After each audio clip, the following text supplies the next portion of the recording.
అప్పుల బాధలు వెంటాడుతున్నాయా? అయితే 6JVR వారి జాతిరత్నాలు ధరించండి. నమస్తే, వెల్కమ్ టు మనం టీవీ. నేను యాంకర్ సిరి. ప్రస్తుతం మనతో పాటు ఉన్నారు వంటింటి చిట్కాల specialist ayurvedic doctor Chittiputla Madhusudana Sharma garu. Doctor గారితో మాట్లాడతాం. డాక్టర్ గారు నమస్తే. డాక్టర్ గారు, ఒక మెయిన్ ప్రాబ్లం, రేర్ కేసెస్ కూడా చూస్తూ ఉంటాం మనం, ఈ తెల్ల మచ్చలు అనేవి చాలా మంది సఫర్ అవుతూ ఉంటారు. సో దానికి సర్టెన్ ఎలాంటి ట్రీట్మెంట్ చేసుకోవాలో అనే కన్ఫ్యూజన్లో కూడా ఉంటారు.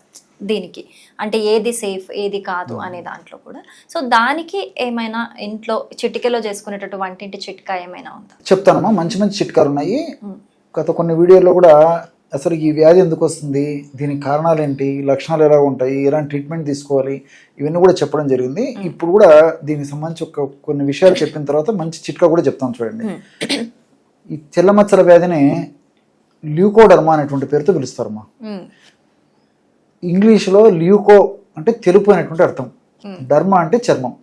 సో చర్మ భాగంలో తెల్లమచ్చలు ఏర్పడేటువంటి పరిస్థితి ఏదైతే ఉందో దాన్ని ల్యూకోడర్మా అంటారు. ఆధునికంగా శాస్త్రీయంగా విటిలిగో అనేటువంటి పేరుతో పిలుస్తారు.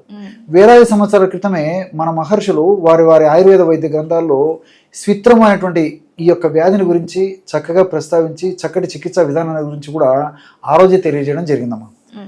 అసలు ఈ వ్యాధి ఎందుకు వస్తుందంటే, మన దేహంలో చర్మంలో మెలనిన్ అనేటువంటి రంజక పదార్థము చర్మ భాగంలో ఎక్కడైతే తగ్గిపోతుందో అక్కడ మనకు మచ్చ రూపంలో ప్రత్యక్షం అవుతుంది. ఈ తల నుంచి కాళ్ళ వరకు ఏ చర్మ భాగంలో అయినా ఈ యొక్క సమస్య కలగవచ్చు.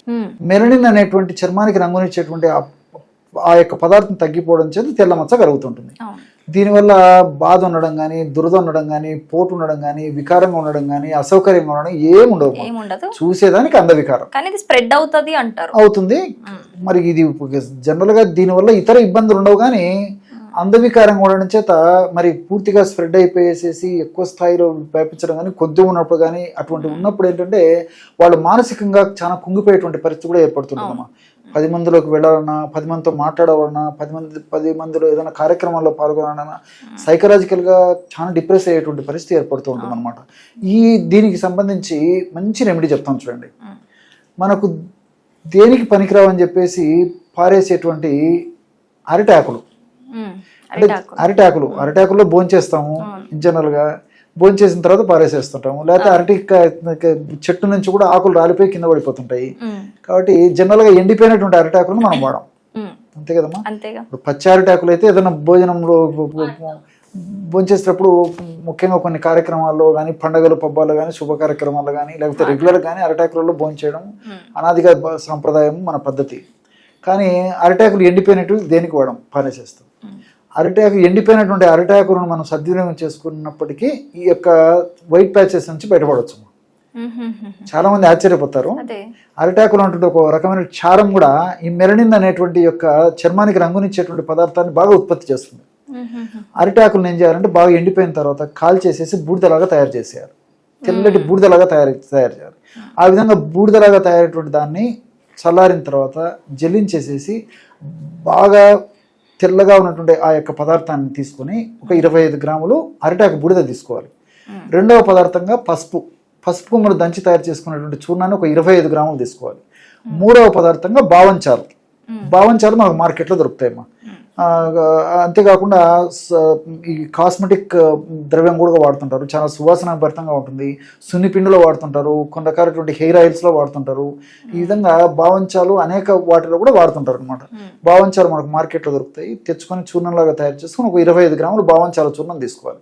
ఈ 3 పదార్థాలు బాగా కలిపేసి ఒక గాజు సీసాలో నిల్వ ఉంచుకొని రోజు ఉదయం ఒక్కసారి, రాత్రి ఒక్కసారి, ఆహారానికి ఒక అరగంట ముందు ఒక గ్రామ్ ఉదయం, 1 గ్రామ్ రాత్రి, మాక్సిమం 1.5 గ్రామ్ వరకు వాడుకోవచ్చు. అంతకంటే జనరల్గా ఈ ఫార్ములా అవసరం ఉండదు, ఇప్పుడు నేను చెప్పినటువంటి ఫార్ములా. సో ఈ విధంగా వాడుకోవడం వల్ల క్రమక్రమంగా చర్మంలో ఎక్కడైతే మెలనిన్ అనేటువంటి రంజక పదార్థం తగ్గిపోయిందో ఆ భాగంలో మెలనిన్ అనేటువంటి రంజక పదార్థం, రంగునిచ్చేటువంటి పదార్థం ఉత్పత్తి బాగా జరిగేసి కలర్ నార్మల్కు సంతరించుకుంటుందమ్మా. చాలా ఆశ్చర్యపోతారు మీరు. రెండవది ఏంటంటే, ఇదే ఫార్ములా పైపుత మందు కూడా వాడుకోవచ్చు. ఇప్పుడు మనం తయారు చేసి పెట్టుకున్న పౌడర్ ఏదైతే ఉందో దాన్ని కాస్త ఆవాల నూనెలో కలిపేసేసి ఒక లేపనంలాగా తయారు చేసుకుని ఆ లేపనాన్ని లేదా క్రీమ్ని వైట్ ప్యాచ్ లేదా తెల్లమచ్చ ఉన్నటువంటి భాగంలో అప్లై చేసేసి ఉదయం ఉన్నటువంటి సూర్యకిరణాలు, లేలేత సూర్యకిరణాలు పొద్దునప్పుడు ఒక 5 నిమిషాల సేపు సూర్యకిరణాలు ఆ భాగాన్ని ఎక్స్పోజ్ చేసినప్పటికీ చాలా త్వరగా ఫలితం కనిపిస్తుందమ్మా. కాబట్టి ఈ యొక్క ఔషధము చాలా సమర్థవంతంగా పనిచేస్తుంది. మరి దాదాపు నా 40 ఏండ్ల జీవితంలో వైద్య ఈ ఎక్స్పీరియన్స్లో మరి చాలామందికి ఇది నేను చెప్పి చూశాను, కొంతమందికి వాడి చూశాను, మంచి ఫీడ్బ్యాక్ వచ్చింది. మరి అటువంటి ఫీడ్బ్యాక్ను మీరు మంచి ప్రశ్న అడిగారు కాబట్టి మరి ఎంతోమందికి ఉపయోగపడుతుందని చెప్పేసి ఈ ఫార్ములాను కూడా మీకు తెలియజేయడం జరిగిందమ్మా. చాలా మంచి చిట్కా చెప్పారు అండ్ ఈజీ కూడా అందరికీ అందుబాటులో చాలా చౌక ధరకు తయారు చేసుకోవచ్చు. Thank you so much. Okay.